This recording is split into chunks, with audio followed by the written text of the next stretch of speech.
Greetings ladies and gentlemen, and welcome to today's Reddit series video from the subreddit HFY called Children of the Gun, Chapter 9, written by Old Cypher. Diego saw Lapaxes reach the village, all except one. There was a single Lapax who seemed enthralled with something which prevented his progress. The Lapax's eyes were unfocused and drifted without purpose around their sockets.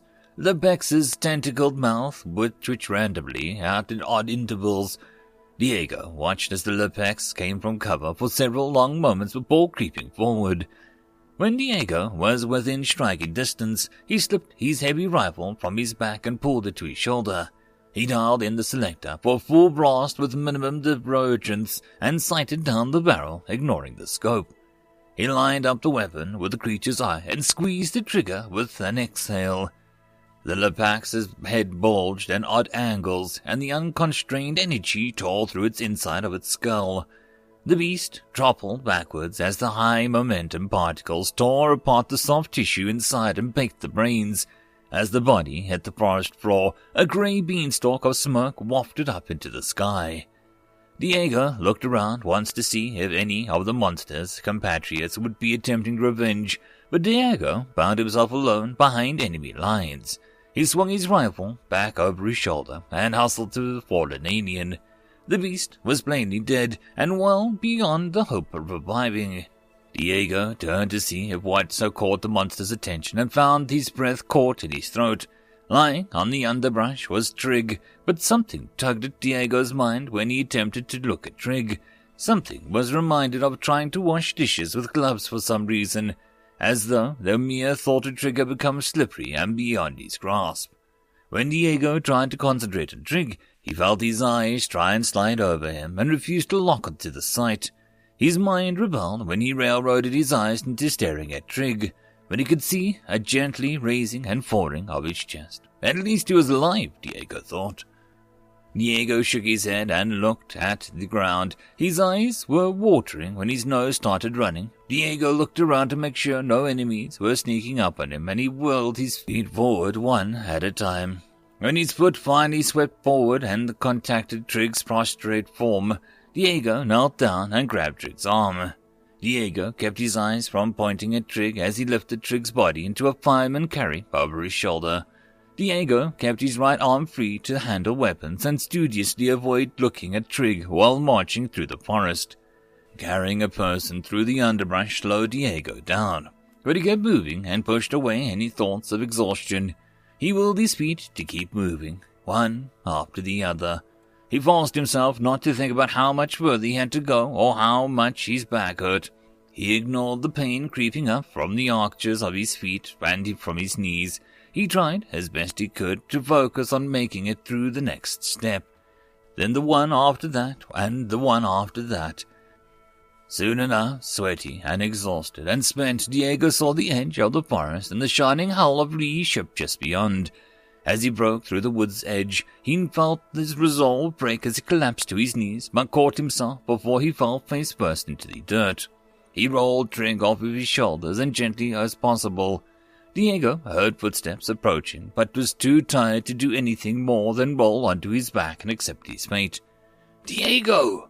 a voice called out as Diego stared up at the sky. It had been a good life, he thought. Whatever happens next?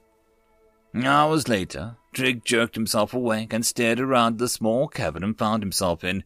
It took several long moments, but he finally recognized his cabin aboard Lee's ship.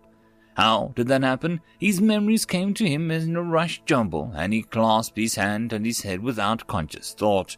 Taking several deep breaths, Trigg forced his eyes open and concentrated on the immediate surroundings. The feel of the bed beneath him, the soft breeze in the circulators, and the half-heard creaking of the ship settling. When he felt his body would not betray him, Trigg tossed his leg over the side of the bed and pulled himself into a sitting position.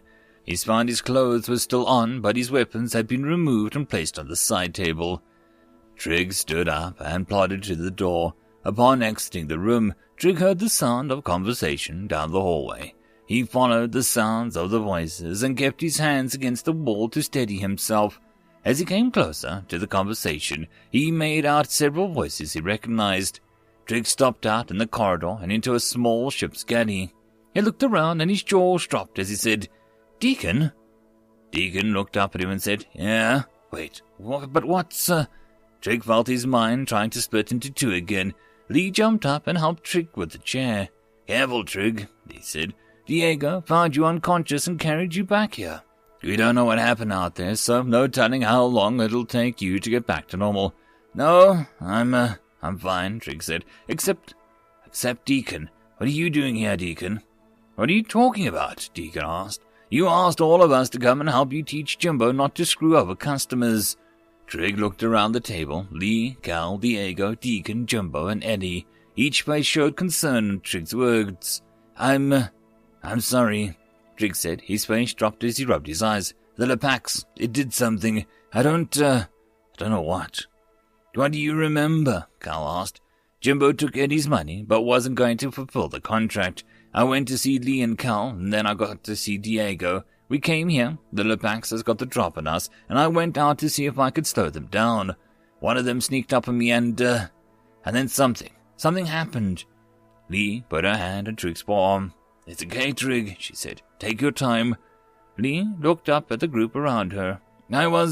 I thought it was a memory. I thought it was some kind of psychic attack, making me relive my worst memory." "What?" Diego said. "The Lepax did something. I was back on Belcor." Trigg looked at Deacon. "Right before you died," Trigg said. Deacon's face went pale and slack. "Deacon didn't die on Belcor," Diego said. "You and him rescued the Canat family and brought them to the safety. But we never talked about how we did that," Deacon said. "That," Trigg said, I'm having some trouble sorting my memories. One set, I watched you die by an ambush in the cave, but in another, I remember blasting off the planet with you sitting next to me. I remember the Canats being gunned down before you made it out because I was overwhelmed, but in the other, I remember you and I trading cover fire and rescuing all of them." "That's crazy," Diego said. "Those Lepaxers implanted those memories or something." "No," Trigg said. That doesn't feel right." Deacon turned to Diego and said, "He told me this on Belcor, right before there was an ambush in a cave where we were hiding. He called it. There was no way he could have known. His foresight, I guess, ended just after we left the planet, and we never talked about it again. I thought it was just the stress of that place." "It wasn't," Chick said. "This is where I came from. Eddie, can the Lepaxers send people back in time? Is this a thing that they do?" Eddie stared at the human mercenaries and found herself shaken by their concern. I don't know," Eddie said. "We only know rumors and gossip about them. Weird things do happen around them, but time travel, I don't know." "Trigg," Cal said, "it's been a long day. Maybe those jerks have been messing around in your brain or something. Get some rest and maybe it'll clear up overnight." Trigg nodded and began to stand. Lee put an arm under him to help him up. They shambled off down the corridor, leaving as much subdued conversation in the galley. Later that night, Cal found Lee sitting in the ship controls, staring up at the stars. "Am I up so late?" Cal asked. Lee glanced over her shoulder and a sad little smile and said, "Just thinking." Cal slumped down into the chair on the flight deck and put his feet up on one of the control panels. "About what?" "Trigg," Lee said. "After I helped him back to bed, we talked a little more. He was very convincing. He completely believes that there were two timelines, one where Deacon died and the other where Deacon lived." "I'm sure he was convinced," Cal said. "Hallucinations and paranoia seem real enough to their victims." "I don't think that's it," Lee said. "The way he described it, it's real to him as we are. The way he described Diego spiraling into depression, how our team broke apart, it sounded real to me too. Well, everyone knows Deacon and Diego are close. Of course Diego would get depressed if Deacon bought the farm." Cal said, "I believe him, Cal." Cal put his feet down and leaned forward. "No, honey, no. You can't get pulled into this madness." "But if it's true." "It's not." "But if it is, Cal, Trigg really went back in time and changed history. That means I could too. I could save her, Cal." "It takes us a long time to get past that, Lee. Don't bring this back up and hang yourself on false hopes." Cal said, "We're just starting to have a life again. I missed your smile so much over these last 2 years. Don't risk it again over some crazy mental attack. Cal, I can save our daughter. End of chapter. Children of the Gun, Chapter 8, written by Cypher. Deacon ran into the galley as crashes and clangs echoed down the corridor. He grabbed a door jamb and he rounded the corner into the galley. Deacon arrived just in time to see Cap throw a wild haymaker at Trigg. While Trigg saw it coming, he didn't quite get his head clear and caught the ragged edge of Cal's punch. Trigg's lips were swollen and his nose leaked a thin trickle of blood. Cal's knuckles were bloody and one of his eyes was turning a sickening shade of purple, his face a mask of rage and pain. Cal dove at Trigg, knocking pans and bowls from the storage shelves around them. Deacon had no more taken the scene in as he raced forward, trying to separate the fighters. Cal's elbow caught him in the ear as Cal pulled back for another pop of Trigg's face, and Cal half turned to see who had entered the fray. Out of the corner of his eye, Deacon saw Jimbo dart into the room as well. Deacon and Jimbo each took a combatant and struggled to pull them apart. "Let me go!" Cal screamed in Deacon's ear as he tried to free himself from Deacon's grasp. His arms flailed and his legs searched for purchase, but Deacon held him fast. "I'll kill that son of a bitch, you hear me? Get him!" His voice rang out against the metal hull of the ship. "Let him go," Trigg shouted around Jimbo's bulk. "He wants this so bad. Let him go." "I'll tear your freaking head off," Cal screamed. "What the hell is going on?" Diego took at the door, marveling at the scene in the galley. There was something about his voice that caught everyone's attention. Cal stopped struggling against Deacon and Trigg stood still behind Jimbo. "That jerk," Cal said, pointing at Trigg, "made my wife run into the middle of the night." "Bull crap," Trigg said. "She's a grown woman and can do what she likes." Cal snapped his head back around at Trigg. "She'd still be here if you hadn't brought up that pricked-up story." "It's true," Trigg shouted. "It's not a story." "Can everybody please calm the hell down and start over at the beginning?" Diego's voice carried over the screaming match. Everyone in the room turned to look at him. "Last night," Cal said, "Lee started believing this bullcrap about Trigg going back in time, back to Balcor. She started thinking about it, and now she thinks she can save the baby. I thought I'd talk her out of it, but when I woke up this morning, all I found was that note." He pointed to a scrap of paper sitting on the table. Trigg started to reply, but Diego held up his hand to forestall him and then walked over and picked up the note. He unfolded a single crease and read aloud. "Dear Cal, I know you don't believe Trigg. I didn't either at first. After we talked, I went to see him. Now I'm more sure than ever. I'm going to go find Lepax and save our daughter. Love, Lee." Diego looked up at Trigg and asked, "Is that true?" "Mostly," Trigg said. "She woke me up in the middle of the night. Asked me how I knew I'd really been back in time. Asked me why I was the only one who remembered and the other version of the history. I told her I didn't know, but that I was sure. I know I went back in time, and I know I saved Deacon. I'm as sure as that as I am standing here." Diego walked over to Trigg and gently placed her hand on Trigg's shoulder. "I understand, Trigg," Diego said, "but isn't there a chance, just a chance, that they made you hallucinate or something? I mean, it seems a lot more likely that they breathe Alistair and fart masculine than they actually sent you back in time." Trigg stared Diego in the eyes. "Yes, it would seem more likely," Trigg said, "but I know what I know. I have 2 sets of memories in here." He tapped on his temples hard enough to echo them out quietly. "I remember going to the memorial you put together for Deacon, and I remember how happy you were to see him step off that shuttle. I remember having to drag your ass out of the bottle a dozen times over the last 2 years, and I remember that dinner you two held on the 1st-year anniversary of the Balcor mission. Each set of memories is just as real and as valid as the other. I went back, Dee. I know it."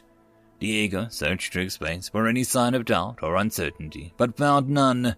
"Trigg," Diego said, "you have to understand how this sounds to us." "I do," Trigg said. "Believe me, I do." "That doesn't bring my wife back," Cal said. "She'll be fine," Trigg said. "You don't know that," Cal replied. "You don't know anything of the sort. For all you know, she's already dead in a ditch. Even if the Lepacs could send you back in time, how can you be sure they'll send Lee? Maybe they'll just shoot her. Maybe they'll just take her prisoner. She's gone off chasing a dream that could end up with her dead, and it's your fault. You're right, Drake said. As he spoke, he seemed to deflate. His shoulders slumped and his head fell to his chest. His voice lost the force that he had enlivened it with only moments ago. I don't know. She asked me about what happened, and I told her it would never. I never thought that she'd run off without backup. So why were you two fighting? Jibba asked. Because I laid him out before he could say a word, Cal said. I started swinging first chance I got. Cal's voice had dulled its edge as well. I'm sorry, Cal, Drake said. I didn't mean for her to. I don't know, I'm sorry. The planet burned below. Its ruddy glare stained against the cockpit dull red. Lee looked down at her swollen belly and felt the thickness of her ankles and the cramp in her back. She reached out slowly, not believing her own eyes, and slid her fingers around the control yoke. Felt like coming home when the stick filled her hands. Lights flashed and messages scrolled across her screens. Lee took a deep breath and flipped the comms back on. She noted the time. 3 hours before her life crashed down on top of her. Plenty of time to change the course of history. Her headset was flooded with burst traffic. The enemy was attempting to cut off the retreat. The Valiant had been lost, but several escape pods had been launched. There was a request for immediate ground car support near Cal's last known location. Lee looked over the brief tactics display and knew she had made a mistake the last time when she came here. Stellar Duchess to Ops, Lee said into the microphone. Go ahead, Duchess, came the reply over the radio. Moving to retrieve escape pods. Please dispatch someone to cover grid 4 Alpha Red, Lee said. There was a minuscule pause in the radio when she had finished. Say again, Duchess, the ops officer said over the radio. I say again, Lee said, moving to pick up pods. Send someone to 4 Alpha Red. For just a moment, Lee let her professionalism slip and said, I'm closer to the pods and Cal needs help immediately. Send Starlight Dragon or Fury Dancer. The reply was much quicker this time, and Ops said, Understood, Duchess. Bring home as many as you can. Dancer will cover Cal. That was my mistake last time, Lee thought. I prioritized Cal, and the stress caused me to lose the baby. I've got to start thinking like a mother. Besides, Aaron is a good pilot, and Cal trusts him. He'll bring Cal back home. End of chapter. And that, my friends, concludes this dose of science fiction fun. I hope that you enjoyed. And if you did, please don't forget to support the author from the link down below. But if you want to support this channel, there are links as well down below for you to help with. But the easiest way would be to share this video. And if you are so inclined, subscribe as well. I will see you all in the next episode, and I hope that you all have a fantastic time until then. Cheers.